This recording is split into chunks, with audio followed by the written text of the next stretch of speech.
Hi, I'm Kate, and today I was going to do the Reader's Problems book tag, which I saw a bunch of people do about a year ago maybe, and I thought it looked fun. So I have the questions on my phone, so I'll do that. You have 20,000 books on your TBR. How in the world do you decide what to read next? So I don't really have a system for deciding what I'm going to read next. I just see what I feel like reading and then read it. If I've heard a lot of people talk about a book recently, then I'll usually try to read that one. And then sometimes I'll just find a book off my shelf and start it and then not be able to put it down 5 minutes later. You're halfway through a book and you're just not loving it. Do you quit or are you committed? For me, this really depends on the book. If it's one that a lot of people recommended to me and told me I'd really enjoy, then I'll usually try to keep going because I want to know what happened, because I want to know why people thought I would enjoy it. If it's a book that's in a series that I really enjoyed the first couple books, I'll probably want to keep reading and I'll definitely push through the book because I would really want to know what happened to the characters that I started to care about in the first books that I enjoyed. But sometimes if a book is really boring, then I won't necessarily intend to stop reading it, but I'll just put it down and not really pick it up again and then start another book. But I'll usually try to push through it, and I don't like giving up on books. The end of the year is coming, and you are close, but so far from your Goodreads reading challenge. Do you try to catch up, and how? So for me, the thing about the end of the year is I have exams right before the end of the year, so it's very difficult because I usually get behind on my reading challenges during exams. So usually by that point I am finished with my reading challenge, but if I'm not, I'll try to finish it during the week of Christmas and the last week of the year. But I also try not to push myself too hard because I feel like if I'm forcing myself to read, then I'm reading not because I want to be reading the book, but because I want to finish reading this arbitrary number of books that I decided upon at the beginning of the year. And it also depends on how close I am. If I'm 2 books away, then I'll probably try to finish it, but if I'm like 10, then I'll just read however much I want to read. The covers of a series you love do not match. How do you cope? I do not cope with this. I would usually just buy the whole series in the same covers.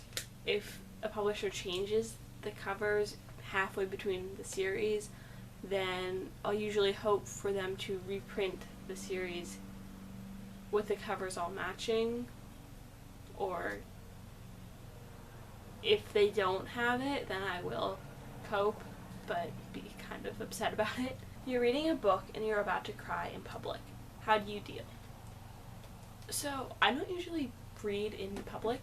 I prefer to read alone in my room with no one around me. So if I were to be reading in public, I probably wouldn't read a book that I knew was sad or that I would show a lot of emotion while reading.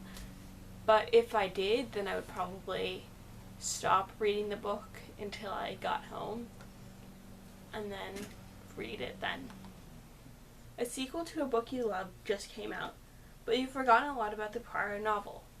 Will you reread the book?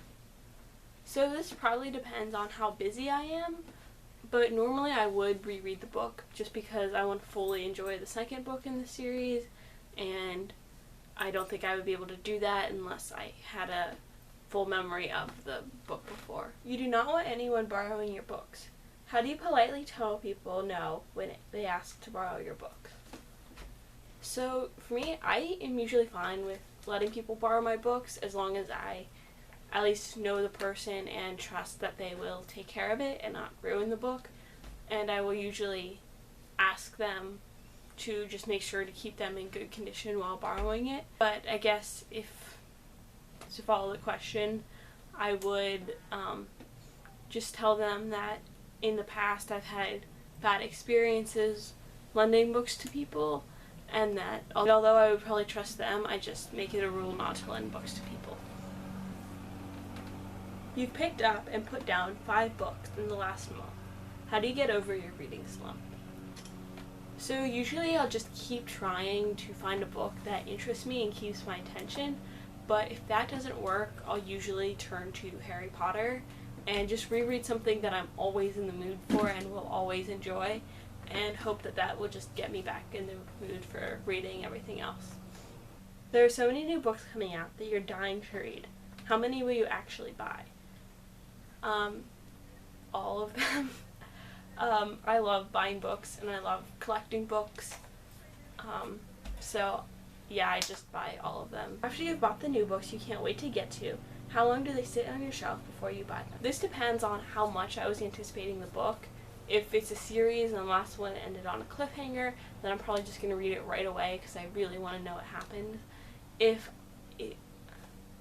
it's a time that I'm really busy with schoolwork or other stuff, then it'll probably sit on my shelf for a while until I have time to read it, or just until I get really excited about that book series again. So that was my Reader Problems book tag. I hope you enjoyed it. And so soon Cece will be back and we'll be posting more book reviews, book tags, and other book things. So please like and subscribe. Bye.